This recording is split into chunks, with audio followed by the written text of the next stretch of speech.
Earnings ಎಷ್ಟು ಬರುತ್ತೆ sir ನಿಮಗೆ? ಸ್ಯಾಲ್ರಿ ಯಾವ ಥರ ಎಷ್ಟು ಬರುತ್ತೆ ನಿಮಗೆ? ಇದೆ ಒಂದು 35,000 35,000 ಇದೆ ಒಂದು ತಿಂಗಳಿಗೆ. ಸಾಕಾಗುತ್ತೆ ಸರ್ ಅದು ಬೆಂಗಳೂರಲ್ಲಿ ಇರೋಕ್ಕೆ? ಅಷ್ಟು ಸಾಲಲ್ಲ, ಆದ್ರೆ ಏನ್ ಮಾಡೋದು, ಮಾಡ್ಬೇಕಲ್ಲ, ಮಾಡಲೇಬೇಕು.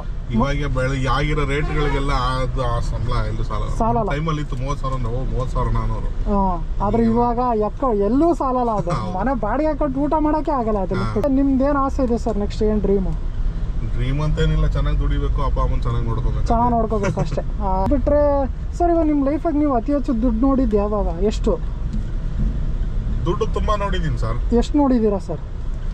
ಅಟ್ ಎ ಟೈಮ್ ಅಂದ್ರೆ ಒಂದೊಂದ್ಸತಿ 10 ಲಕ್ಷ 15 ಲಕ್ಷ ಈ ತರನು ಎಣಿಸಿದೀನಿ. ಎಣಿಸಿದ್ದೀರಾ? ಒಂದೊಂದ್ಸಲಿ ₹1 ಜೋಬಲ್ಲಿ ಇಲ್ದೇ ಇರೋ ದಿನಗಳು ಉಂಟು. ಹೌದಾ? ಒಂದೊಂದ್ಸಲ ನೀರ್ ಕುಡ್ಕೊಂಡು ಮಲಗಿರೋ ದಿನಗಳು ಉಂಟು. ಅಷ್ಟು ಕಷ್ಟ ಎಲ್ಲ ಎಲ್ಲಾ ತರನು ನೋಡ್ಬಿಟ್ಟಿದೀನಿ. ಸೊ ನಮ್ಗೆ ಮೇಲ್ಗಡೆ ಇದ್ರು ಬದುಕ್ತಿವಿ, ಕೆಳಗಡೆ ಇದ್ರು ಬದುಕ್ತಿವಿ, ಒಟ್ನಲ್ಲಿ ಬದುಕ್ತೀರಾ. ಅದು ಸ್ಕಿಲ್ಸ್ ಇದೆ ನಿಮಗೆ? ಸ್ಕಿಲ್ ಇದೆ, ಮತ್ತೆ ಇನ್ನೊಂದು ಛಲ ಬಿಡಬಾರ್ದು. ಏನೋ ಆಯ್ತು ಅಂದ್ಬಿಟ್ಟು ತಲೆ ಮೇಲೆ ಕೈ ಹೊತ್ಕೊಂಡು ಕೂತ್ಕೊಂಡ್ರೆ ಆಗಲ್ಲ. ಓಕೆ. ಸ್ವಲ್ಪ ದಿನ ನಾನು ರ್ಯಾಪಿಡೋ ಪೋರ್ಟರ್ ಅವನು ಮಾಡಿದೆ. ಹೌದಾ ಸರ್? ರ್ಯಾಪಿಡೋ ಮಾಡಿದಾರೆ? ರ್ಯಾಪಿಡೋ ಮಾಡಿದೆ, ಪೋರ್ಟರ್ ಮಾಡಿದೆ. ಓಕೆ. ಮತ್ತೆ ಒಂದ್ ಒಳ್ಳೆ ಕಾಲೇಜಲ್ಲಿ ಕೆಲಸನೂ ಮಾಡ್ತಾ ಇದ್ದೆ. ಕಾಲೇಜ್ ಶಿಫ್ಟ್ ಆಯ್ತು, ಸೊ ಅಲ್ಲಿಂದ ಬಿಟ್ಟೆ. ಓಕೆ. ನೆಕ್ಸ್ಟ್ ಆಮೇಲೆ ಇಂಡಿಯನ್ ಇನ್ಸ್ಟಿಟ್ಯೂಟ್ ಅಂತ ಇದ್ರಲ್ಲೂ ವರ್ಕ್ ಮಾಡಿದೆ. Okay okay. ಅಲ್ಲಂದ್ರೆ ಕಾಂಟ್ರಾಕ್ಟ್ ಬೇಸಿಸ್ ಮೇಲೆ, ಅಲ್ಲಿ ಸೆಟ್ ಆಗಿಲ್ಲ. ಈಗ ಇಲ್ಲಿ ಮಾಡ್ತಾ ಇದೀನಿ.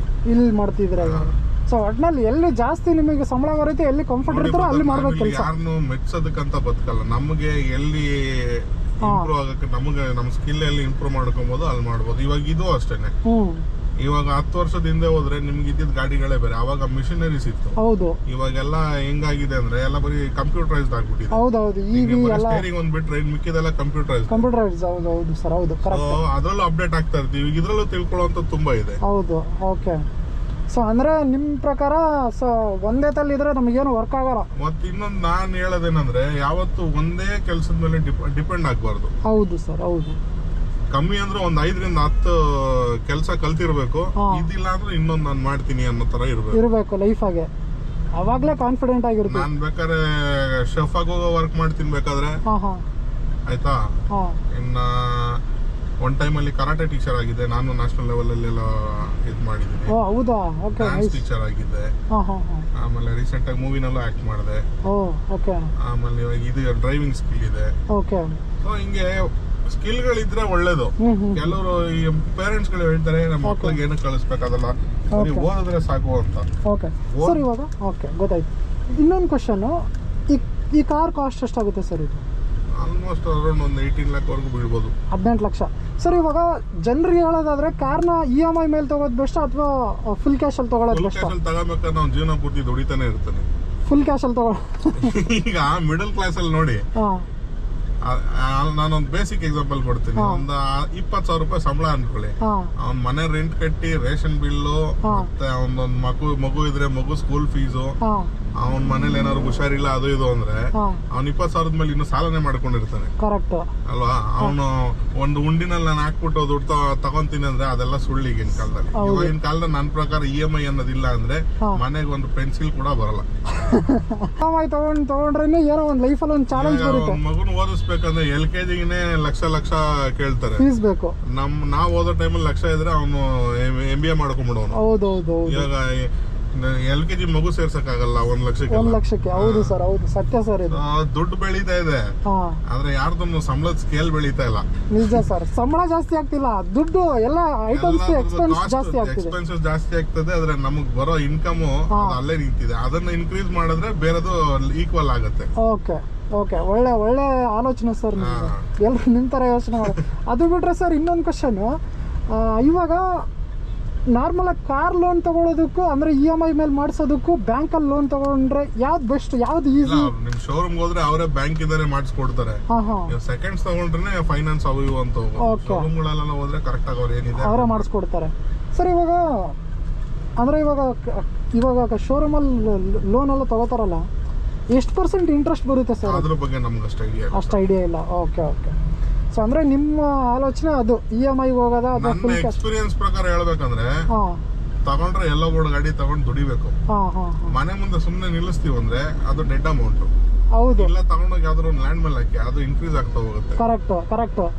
ಅಪ್ಪ ಮಾಡಿರೋ ದುಡ್ಡು ಎಲ್ಲರೂ ಇಲ್ಲ, ಕೆಲವರು ಹಾಂ ಮತ್ ತುಂಬಾ ಜನ ಸ್ಟ್ರಗಲ್ ಮಾಡಿ ಮೇಲ್ ಬಂದು ಮನೆ ಮುಂದೆ ಒಂದ್ ಕಾರ್ ನಿಲ್ಲಿಸ್ತೀನಿ ಅಂತ ಛಲದ ಮೇಲೆ ತಗೊಂತಾರಲ್ಲ, ಹಾಂ ಅದು ಒಂಥರ. ಕೆಲವ್ರು ಏನ್ ಮಾಡ್ತಾರೆ, ಶೋಕಿ ಮಾಡಕ್ಕೆ ಅಂತಾನೆ ಸಾಲ ಸೋಲ ಮಾಡಿ ತಗೊಂಡ್ಬಿಡ್ತಾರೆ, ಹೌದು ಕಟ್ಟಕ್ ಆಗಲ್ಲ. ಕಟ್ಟಕ್ಕಾಗಲ್ಲ. 4 ಜನದ ಮುಂದೆ ತಲೆ ಬಗ್ಸುವಂತ ಪರಿಸ್ಥಿತಿ ಬಂದ್ಬಿಡುತ್ತೆ. ಒಂದೊಂದ್ಸತಿ ತಗೊಂಡು ಮೆರೆದು ಅವ್ನು ಅವ್ನ ಕೈಲಿ ಕಟ್ಟಕ್ಕಾಗಿಲ್ಲ ಮಾರ್ಬಿಟ್ರು ಅಂತಾರೆ. ಹೌದು. ಆತರ ಅನ್ಸ್ಕೊಳ್ಳೋದ್ಕಿಂತ ಹಾಂ ಇರೋದ್ರಲ್ಲಿ ಖುಷಿ ಪಡ್ಬೇಕು. ಇರೋದ್ರಲ್ಲಿ ಖುಷಿ ಪಡ್ಬೇಕು. ನಮ್ದು ಕಮಿಟ್ಮೆಂಟ್ಸ್ ಏನಿದೆ ಅದಕ್ಕೆ ತಕ್ಕನಂಗೆ ಪ್ಲಾನ್ ಮಾಡ್ಕೊಂಡು ಓಕೆ ಮಾಡಿದ್ರೆ ಜೀವನನೂ ಚೆನ್ನಾಗಿರುತ್ತೆ. ಸುಮ್ನೆ ಬೇರೆಯವ್ರಿಗೆ ಶೋಕಿ ಮಾಡೋದಕ್ಕೆ, ಬೇರೆಯವ್ರ ಮುಂದೆ ತೋರ್ಸ್ಕೊಳ್ಳೋದಕ್ಕೆಲ್ಲ ಮಾಡಕ್ ಹೋಗ್ಬಾರ್ದು. ಓಕೆ ಸರ್, ನಿಮ್ಮ ಲೈಫಲ್ಲಿ ನೀವು ಹ್ಯಾಪಿನಾ? ಫುಲ್ಲು ಆರಾಮಾಗಿದ್ದೀನಿ ಸರ್, ಏನು ತೊಂದರೆ ಇಲ್ಲ. ಏನೂ ತೊಂದರೆ ಇಲ್ಲ. ದೇವ್ರ ದಯೆ, ನಮ್ಮ ಅಪ್ಪ ಅಮ್ಮನ ಆಶೀರ್ವಾದ ಚೆನ್ನಾಗಿದೆ. ಅಷ್ಟು ಚೆನ್ನಾಗಿದ್ದೀರಾ? ಓಕೆ. ಸೊ ನಿಮ್ಮ ಆಸೆ ಹೇಳ್ಬೇಕಂದ್ರೆ ನನ್ಗೆ ಒಬ್ಬ ಅಣ್ಣ ಇದ್ದಾನೆ. ನಮ್ಮ ಅಣ್ಣ ನಾನು ಇಷ್ಟು ದೊಡ್ಡವನಾದ್ರೂ ಇವತ್ತಿಗೂ ನನ್ನ ಅವನು ಚಿಕ್ಕ ಮಗು ತರನೇ ಟ್ರೀಟ್ ಮಾಡೋದು. ಹೌದಾ? ಓಕೆ. ನನ್ಗೆ ಕೆಲಸ ಹೋಗಿತ್ತು, ಮತ್ತೆ ಒಂದ್ ಸ್ವಲ್ಪ ದಿನ ನನಗೂ ಫೈನಾನ್ಷಿಯಲಿ ಸ್ವಲ್ಪ ಪ್ರಾಬ್ಲಮ್ ಎಲ್ಲ ಆಗಿದೆ. ದುಡ್ಡು ಇರ್ಲಿಲ್ಲ ನಿಮ್ಮ ಹತ್ರ? ಆ ಟೈಮಲ್ಲೂ ನನಗೆ ನನ್ನ ಕೈ ಹಿಡಿದಿದ್ದು ನಮ್ಮ ಅಣ್ಣ, ನಿಮ್ಮ ಅಣ್ಣ. ಓಕೆ. ನಮ್ಮ ಅಪ್ಪ ಅಮ್ಮ. ಅದು ಬಿಟ್ರೆ ನನ್ನ ಜೀವನದಲ್ಲಿ 5 ಜನ ಫ್ರೆಂಡ್ಸ್ ಇದ್ದಾರೆ. 5 ಜನ, ಜಾಸ್ತಿ ಇಲ್ಲ. ಓಕೆ. ಆ 5 ಜನ ಯಾರಂದ್ರೆ ನಾನು ಸ್ಕೂಲಿಗೆ ಫಸ್ಟ್ ದಿನ ಹೋದಾಗ ಫ್ರೆಂಡ್ ಆದವರು. ಇವತ್ತಿಗೂ 5 ಜನ ನನ್ನ ಜೊತೆ ಇದಾರೆ. ಹಾಗೆ ಅವರೇ ನನಗೆ ಇವತ್ತವರೆಗೂ ಸಪೋರ್ಟ್ ಮಾಡ್ತಾ ಇರೋದು. ಇವ್ರು ಇಷ್ಟು ಜನ ಬಿಟ್ರೆ ಇನ್ನೆಲ್ಲ ಓಕೆ ಓಕೆ ಹಿಂಗ್ ಬಂದು ಹಿಂಗ್ ಅವರು ಪಾಸಿಂಗ್ ಕ್ಲೌಡ್ಸ್. ಓಕೆ, ಒಳ್ಳೇದು ಸರ್, ಒಳ್ಳೇದು.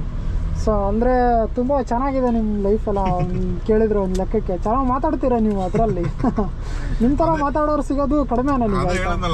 ಸ್ಕಿಲ್ ಇಟ್ಕೊಬೇಕಲ್ಲ, ನಾವು ಮಾತಾಡೋದು ಒಂದು ಸ್ಕಿಲ್ಲೇ. ಹೌದು, ಮಾತಾಡೋದು ಒಂದು ಸ್ಕಿಲ್ಲೇ ಸರ್. ನಿಮ್ಗೆಲ್ಲ ಒಂದು ಮೈಕ್ ಕೊಟ್ಬಿಟ್ಟು ಒಂದು ಸ್ಟೇಜ್ ಮೇಲೆ ಬಿಟ್ರೆ ಒಂದು 10 ನಿಮಿಷ ನೀವು ಒಂದು ಅರ್ಧ ಗಂಟೆ ಒಂದು ಪ್ರೋಗ್ರಾಮ್ ಮಾಡಿಸ್ಕೊಟ್ಟು ನಿಮ್ಗೆ ಅದ್ರಲ್ಲಿ ದುಡ್ಡು ಬರುತ್ತೆ. ಬರುತ್ತೆ ಆಂಕರಿಂಗ್ ಮಾಡಿದ್ರೆ ಬರುತ್ತೆ ಸರ್. ಅಲ್ವಾ? ಕರೆಕ್ಟ್. ಪ್ರತಿಯೊಂದು ಮಾಡಬೇಕು, ಪ್ರತಿಯೊಂದು ಕಲಿಬೇಕು. ಆದ್ರೆ ಯಾರಿಗೂ ತೋರ್ಸ್ಕೊಂಬಾರ್ದು ನನಗೆ ಇದು ಬರುತ್ತೆ ಅಂತ. ಎಲ್ಲಿ ಅವಶ್ಯಕತೆ ಇದೆಯೋ ಅಲ್ಲಿ ಅದನ್ನ ಪ್ರೂವ್ ಮಾಡ್ಬೇಕು ಅಷ್ಟೇ. ಓಕೆ.